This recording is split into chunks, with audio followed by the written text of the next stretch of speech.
Welcome and thank you all for standing by. For the duration of today's conference, all participants' lines are on a listen-only mode. Today's conference is being recorded. If you have any objections, you may disconnect at this time. It is my pleasure to introduce Mr. Benjamin Hardman. Thank you, sir. You may begin.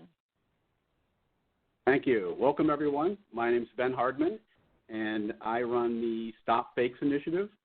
Stop Fakes is it's a government program with a mission to educate consumers and businesses about intellectual property.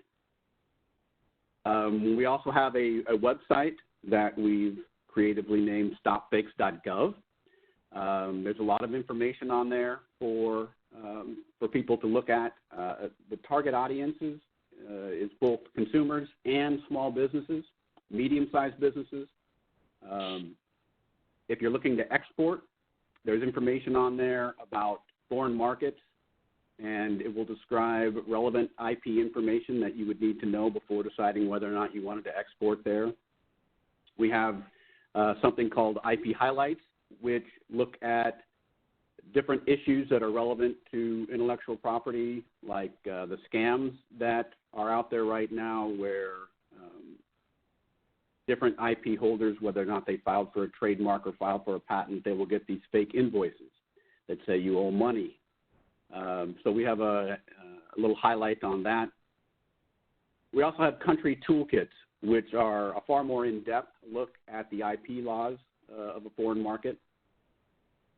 And an equally creative Twitter account, StopFakesGov. So please follow us there. It is the best way to learn about the webinars and new content that we put up. So today we're going to continue the webinar series that we started last week. If you missed last week's webinar, it was on customs and recording trademarks and copyright so you can keep counterfeits out of the U.S. So there's a process called recordation. So check back. That video will be online soon, and you'll be able to watch that if you missed it. If you have any questions today, the way the question and answer will work is I'm going to give you my email, which I will do right now. And if you will just email me any questions you have that are relevant to the copyright topic we're getting ready to hear from Whitney, then email me those questions. We will answer them in writing. That way you get a good, thoughtful response, and we are going to post those online. So then everybody will be able to see the question and have the benefit of the answer.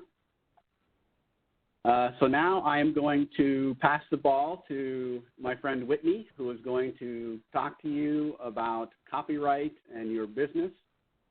Whitney, let me pass you the ball. And then you should be able to now share your presentation. Great. Thank you so much, Ben. And thank you so much to our participants today for joining us for this next stop in the Stop Fakes webinar series. My name is Whitney Lewandowski. I'm an attorney advisor for the Office of Public Information and Education, and I'd like to welcome you to the virtual version of the U.S. Copyright Office. In this presentation today, we will be reviewing some foundational concepts of copyright law and highlight some copyright scenarios in the business context. We will cover what the Copyright Office is, the basics of copyright law, and the benefits of registration. So let's begin. What is the Copyright Office? The Copyright Office was founded in 1870 as part of the Library of Congress. You'll see here on the screen a picture of our physical location at 101 Independence Avenue Southeast on Capitol Hill. The Copyright Office is the main agency charged with administering the Copyright Act. We have many duties, including advising Congress and the courts, participating in international delegations, assisting the public, and providing outreach and education. We also run the nation's registration and recordation system.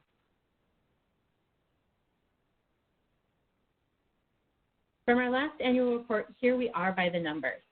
So you'll see that we registered almost 500,000 550,000 claims for copyright.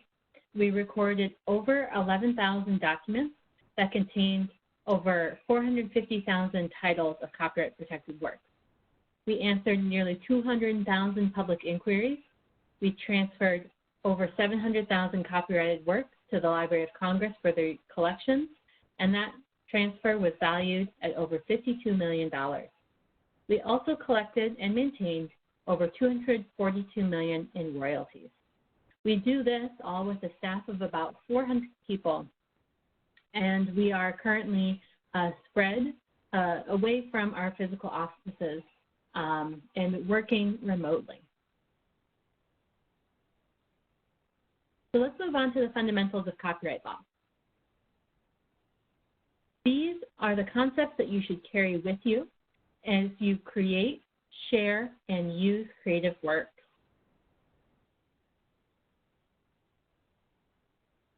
Copyright is one of 3 types of federal law that protect intellectual property in the United States, the other 2 being trademark and patent.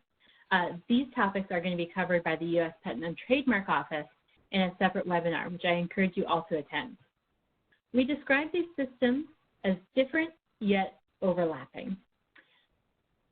Patent, trademark, and copyright are different in that each law sets separate standards for eligibility, different rights for intellectual property owners, and different roles for the federal government.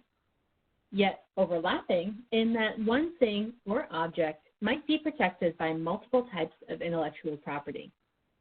For example, a creative image that is used as a logo for a business may be eligible for both trademark protection in that it's used to identify a good or service, and copyright protection in that it's creative visual expression.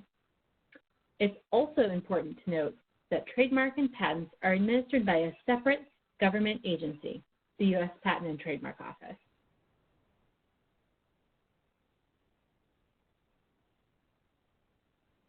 So the foundation of all copyright law comes from the Constitution's Copyright Clause in Article 1, Section 8, Clause 8, which provides Congress the authority to promote the progress of science by securing for limited time to authors the exclusive rights to their respective writings.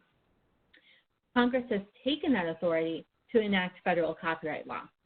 The first copyright law was passed in 1790 and protected books, maps, and charts. Now, copyright protection subsists in any original work of authorship fixed in a tangible medium of expression. As we'll see, this protects a wide variety of creative works produced today. Most copyright is a matter of federal law. State copyright issues are very limited and beyond the scope of this presentation. If you have a question about state copyright law, particularly maybe in reference to pre-1972 sound recordings, please submit your question to Ben Hardman, and we will get you that answer in writing. So here it is. If you take anything away from today's presentation, let it be this. You need 3 things for copyright protection. You need 1, an original, 2, work of authorship, 3, fixed in a tangible medium of expression. Once you have those 3 things, copyright protection exists automatically without any need to take further action. We're going to dive into each of these 3 eligibility criteria in turn. Of course, this is just the foundation of copyright law.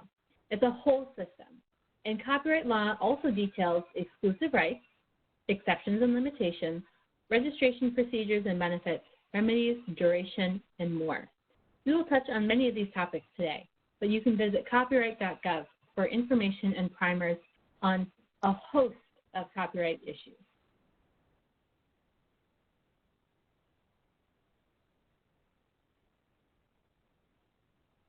So let's start talking about what is a work of authorship. Here on the screen, you'll see 8 statutory categories for works of authorship: literary works, musical works, dramatic works, pantomimes and choreographic works, pictorial, graphic, and sculptural works, motion pictures and other audiovisual works, sound recordings, and architectural works. So for a work to be protected by copyright, it must fall within one of these categories. These categories, though, are meant to be broad and may include items you don't usually think of. For example, while a literary work category includes novels, poems, and newsletters, items that pop to mind when you hear the word literary, the category also includes software. Similarly, a pictorial graphic sculptural work will indeed include sculpture, photographs, and artwork, but also items like toys or the creative elements that are separate from a useful article. And when you hear the term motion picture, don't just think about what we may see through a streaming service or in a theater. A motion picture is going to encompass any video that is a series of images that, when shown together, relays a sense of movement. So that's going to be our YouTube videos, our TikTok videos, the videos we take on our phone, motion pictures as well. Now, it's important to note that copyright will never protect certain things. And we will talk about that in a moment, but I'd like to take a second and pause to talk about copyright protected works you may encounter in a business environment, because copyright protected works exist well beyond the creative and entertainment field. There are external facing products, advertising, promotional materials, website materials, so anything that involves text, photographs, drawings, music, audiovisual, that can be used in the billboards, in online pop-up ads, in email messaging, in websites. Those are all going to have copyright protected works involved. And then there are your internal business products, things like business manuals, training manuals, or HR procedures and guidance. And of course, there are the deliverables that businesses produce, things like presentations, studies, and architectural plans.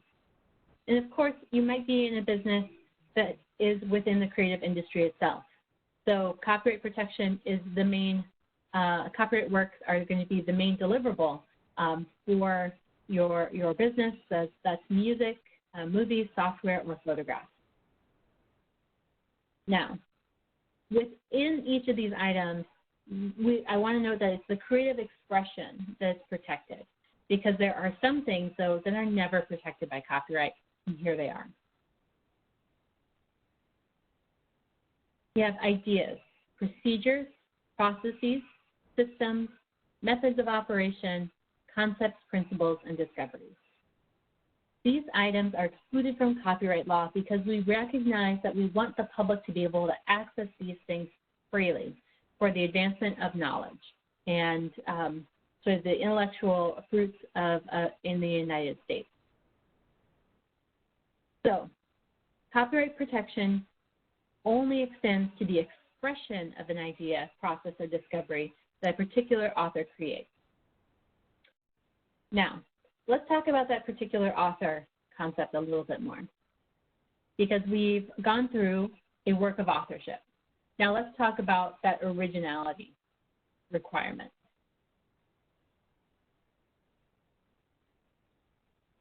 So a work of authorship, in addition to falling under one of those 8 statutory categories, must also be original. And originality has 2 requirements: independent creation and a minimum degree of creativity. Independent creation simply means that the expression in the work was created by an author and not copied from somewhere else. Now, creativity might mean something a little different than the way we use the word in everyday life. In everyday usage, we might say that something is creative to mean that it is innovative, unique, or fanciful. For copyright, though, we are only looking for a minimum degree of creativity, so the bar is much lower. In fact, we only need a modicum or spark of creativity that can be tied to the human author of the work. Once that spark is there, we're going to have copyright protection. However, we recognize that certain things are never going to be creative. For example, simple geometric shapes, short phrases, titles or names, familiar symbols or designs, listing of ingredients, and fonts. Think of the creative building blocks of expression. Those building blocks are not going to be protected by copyright because we want to make sure that they are available to everyone. And this is really important in the business context, often when it comes to business names or slogans. The Copyright Office gets many questions about whether or not copyright will protect a business name or a slogan. And the answer to that will always be no. And here it's important to point back at those separate systems of federal intellectual property law.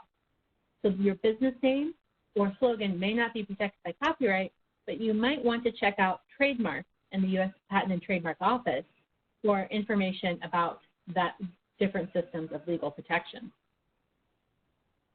Another thing to remember about originality is that qualities like effort, novelty, attractiveness, symbolism, or author intent are not going to matter when we are evaluating whether or not a work is creative enough for copyright protection. So the vast majority of works are going to meet that minimum degree of creativity. And the Copyright Office, in fact, registers most of the claims it receives. So we've got to go back to our eligibility criteria for copyright protection. 1, an original. 2, work of authorship. And 3rd, fixation.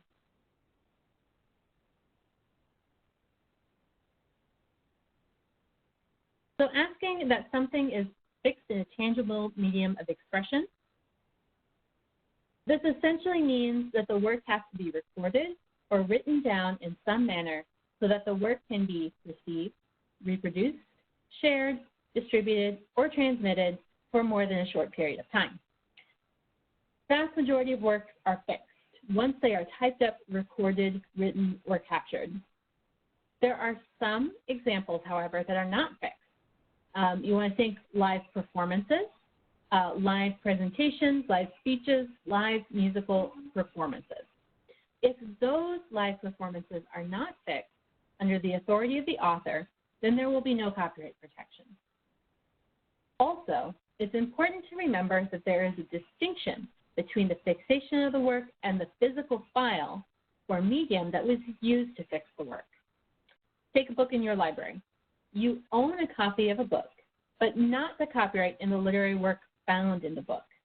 The physical property and the intellectual property are separate. So let's consider,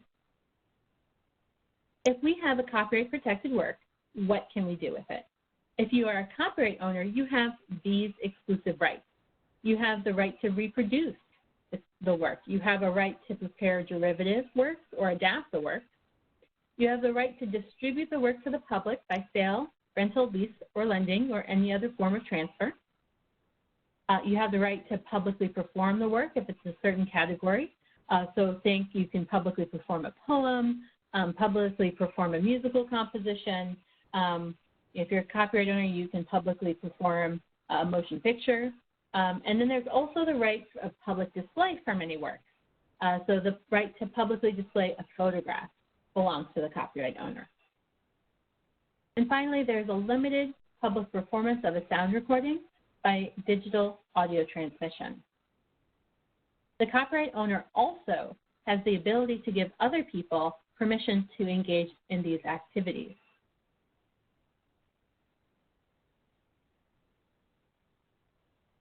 And so how long do copyright owners have to engage in these exclusive rights? So copyright does not last forever. Copyright is set for a fixed term.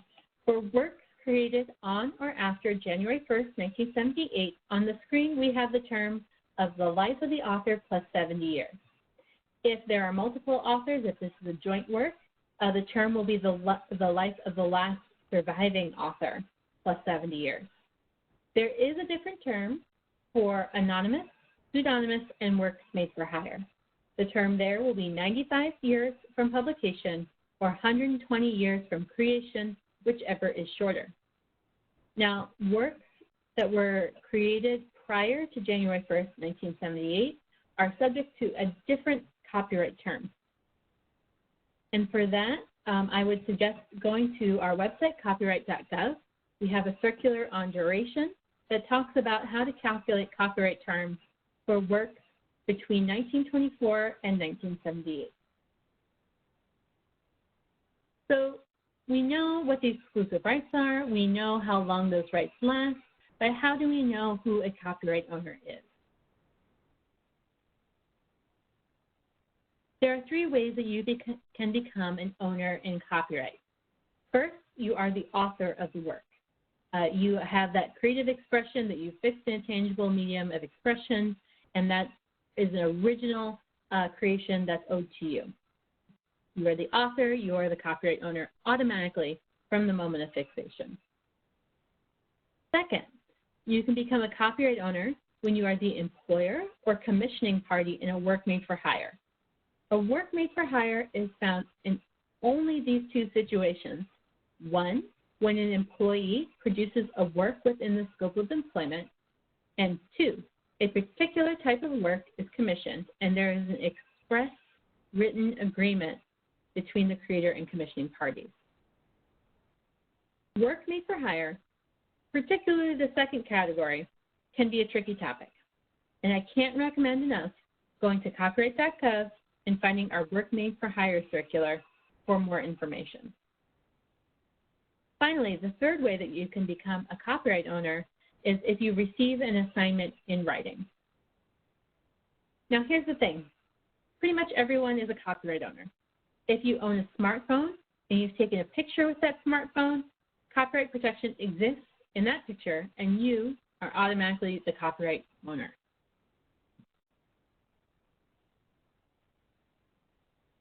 Now, if you are a business owner, most ownership of copyright will likely be a work made for hire or an assignment.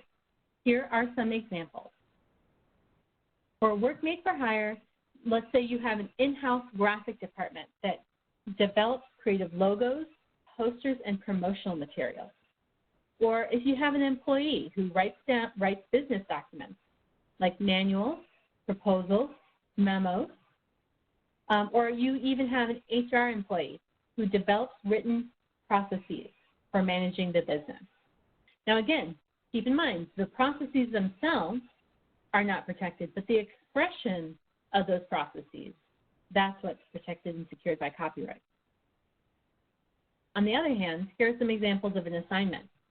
If you have an independent contractor who assigns rights and works like software packages or web design, or you might have a visual artist who is a freelancer who assigns rights and rights into photographs or drawings for use in branding or other materials. So, for example, if you have an independent contractor or a freelancer create a logo for your business, and if that logo is creative and protected by copyright, you would want to receive the ownership of copyright as an assignment in writing. And it's important to note that when you have an assignment, you have to think through what rights are involved. The exclusive rights of copyright can be assigned or licensed separately. So when entering into a transfer, make sure that you have the rights you need.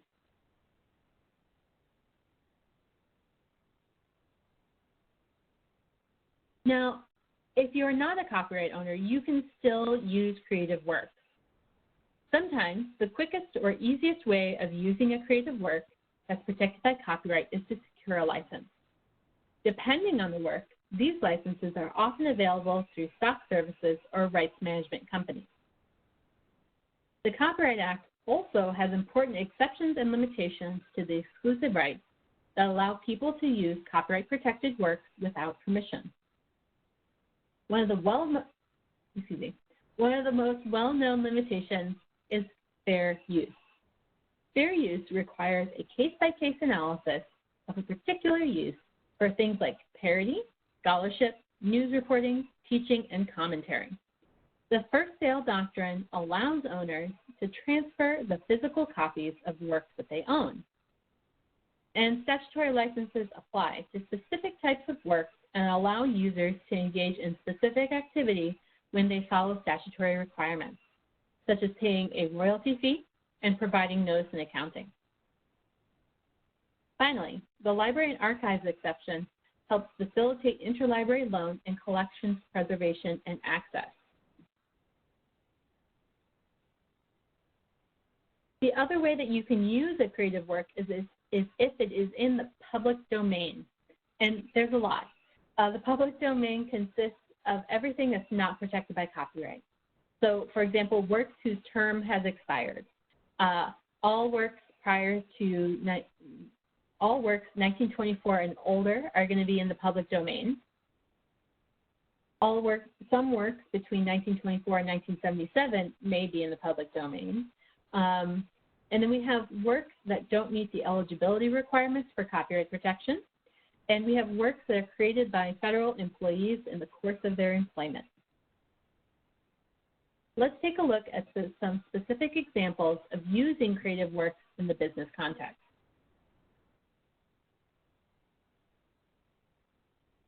So contracts and licensing are everywhere, from office software like Microsoft PowerPoint to using music in presentations or in the background at bars and restaurants, even on innumerable websites with terms and services. We've got licensing. If your business does work with or helps promote or uses a social media network in order to promote business or to help to gain customers, when you sign up for that social media network, there will be an intellectual property licensing clause involved. You can also, in businesses, they resell physical items from books to photographs and more. You can reprint government-created works or copying historical documents. There's using things not creative enough to be covered by copyright, like simple shapes or short phrases in advertising materials. And then there are things like marketing campaign ideas or processes for tracking inventory. Again, things like ideas and processes are not protected by copyright. It's only the expression that's protected. So we've talked quite a bit about what copyright eligibility is, what type of works are protected by copyright, and how we establish ownership. And I mentioned that copyright protection is automatic.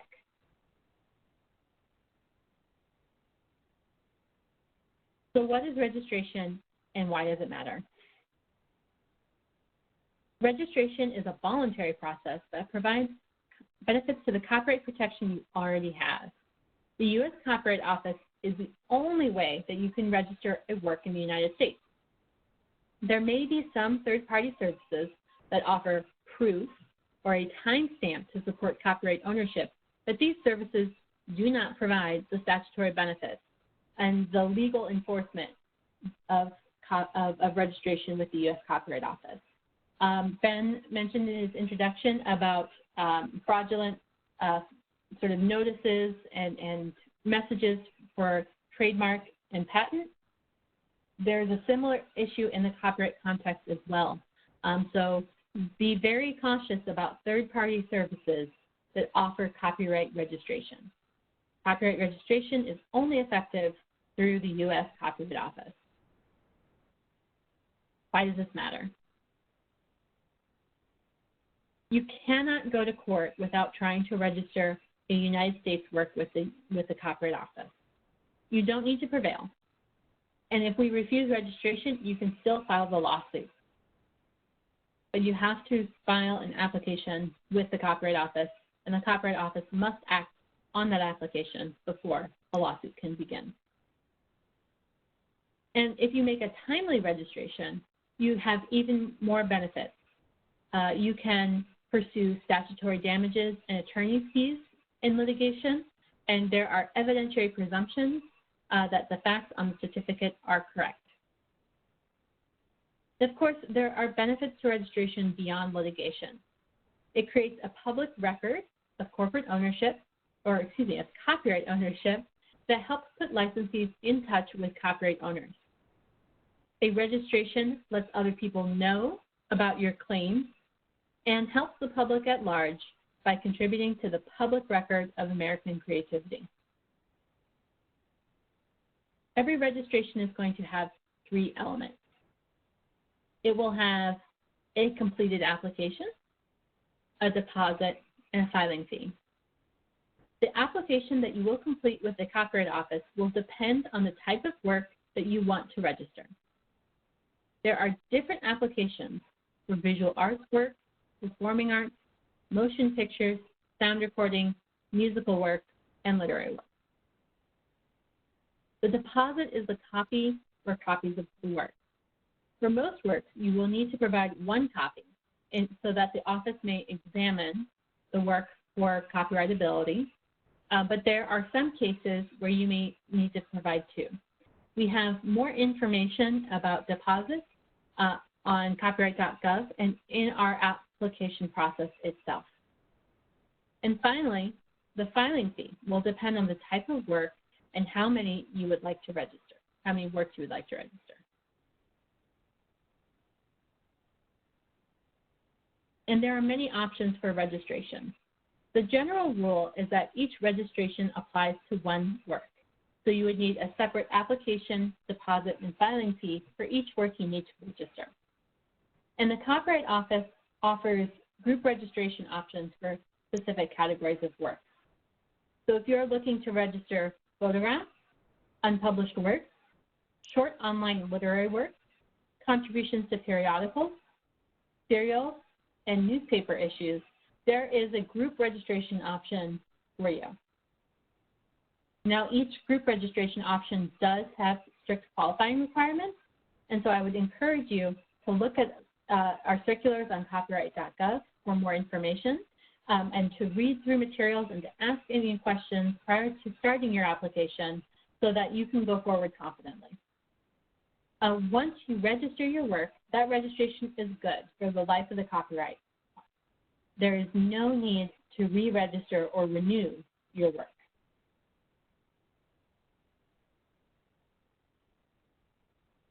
In addition to the website, we have our Public Information Office, who is here for you. They can answer any general copyright question or question about office policies and procedures, so long as the answer does not constitute legal advice. If you'd like to reach them, you can call 202-707-3000 or email copyinfo@copyright.gov.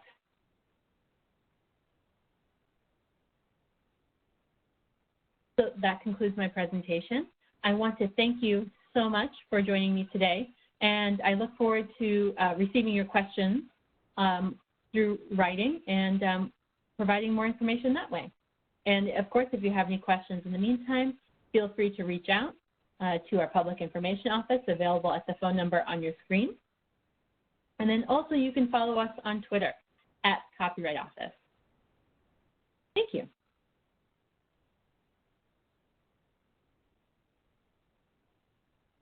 All right. Thank you, Whitney. Let's see. Did you pass me the ball? Okay, there we go. All right. There's the slide for questions. Thank you to everyone that joined. Whitney, thank you so much for being here. The Copyright Office has always been such a great supporter of the Stop Fakes program, and we really appreciate it. Again, any questions, email me. Please look on the website. We have webinars scheduled all the way out through October 6th. We have one in 2 days. We have, I think, 2 next week and 1 the week after. So please join us for those, and happy to take any comments that you might have as well. So with that, thank you, and that will end today's presentation. And this concludes today's conference. Thank you for participating. You may disconnect.